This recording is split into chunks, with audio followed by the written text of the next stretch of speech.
नमस्कार, मैं संदीप सिहारे आप सभी का ज्ञान सागर चैनल पर हार्दिक स्वागत करता हूँ। भगवान श्री कृष्ण महाभारत के युद्ध में अपने भांजे को जीवित क्यों नहीं कर पाए, उन्होंने उसके प्राणों की रक्षा क्यों नहीं की। यह प्रश्न आमतौर पर जो श्री कृष्ण को परमात्मा नहीं मानते, उन्हें परमेश्वर नहीं मानते, उठाया करते हैं। वह ऐसा कहते हैं कि यह कैसे परमेश्वर हैं जिन्होंने अपने भांजे के प्राणों की रक्षा नहीं की, उसे जीवित नहीं किया।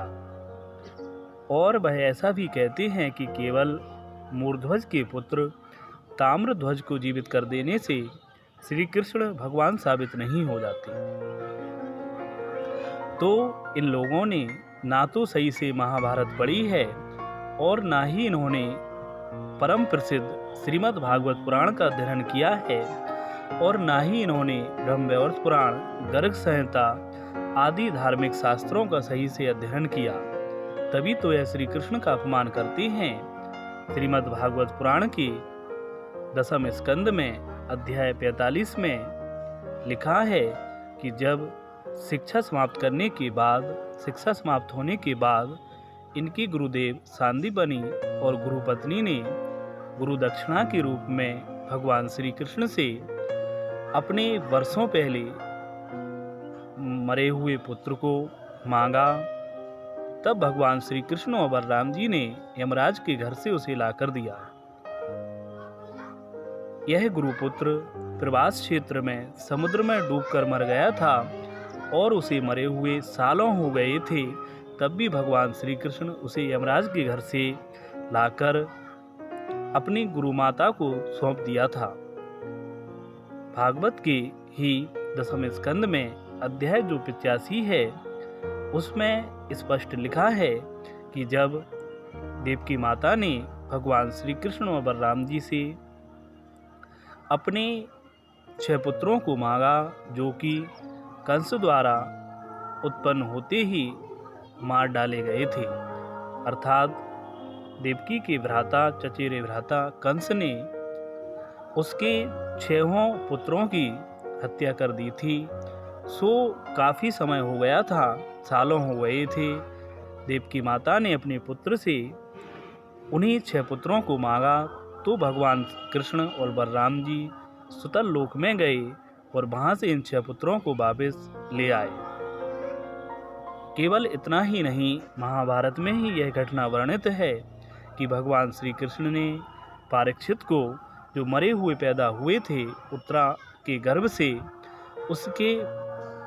उसे प्राणदान दिया, परीक्षित को जीवित कर दिया था और उत्तरा के गर्भ में ब्रह्मास्त्र से उसकी रक्षा की थी। परीक्षित अभिमन्यु की ही संतान थे।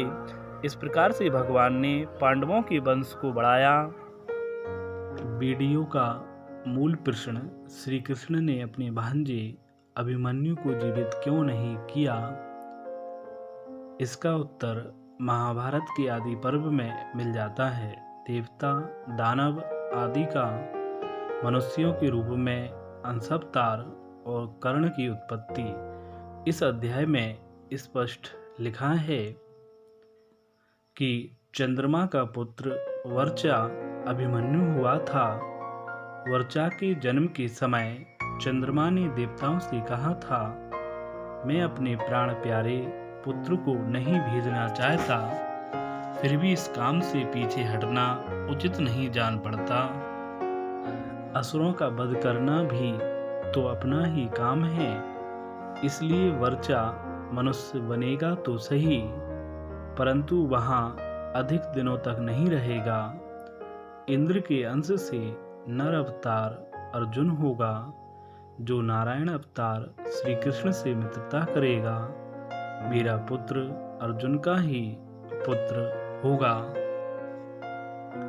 नर नारायण की उपस्थिति न होने पर मेरा पुत्र चक्रव्यूह का भेदन करेगा और घमासान युद्ध करके बड़े बड़े महारथियों को भी चकित कर देगा। दिन भर युद्ध करने के बाद वह शाम को मुझसे आ मिलेगा। इसकी पत्नी से जो पुत्र होगा वही कुरुकुल का वंशधर होगा। सभी देवताओं ने चंद्रमा की बात मान ली, सो वही चंद्रपुत्र वर्चा धरती पर अभिमन्यु हुआ। श्री कृष्ण तत्व से अनभिज्ञ यह लोग ज्ञानी होने का ढोंग करते हैं। ना तो महाभारत और ना ही भागवत पुराण आदि का इन्हें कुछ ज्ञान होता है। यदि वीडियो समझ में आया हो तो उसे लाइक करें। मेरे चैनल को सब्सक्राइब करना ना भूलें। धन्यवाद।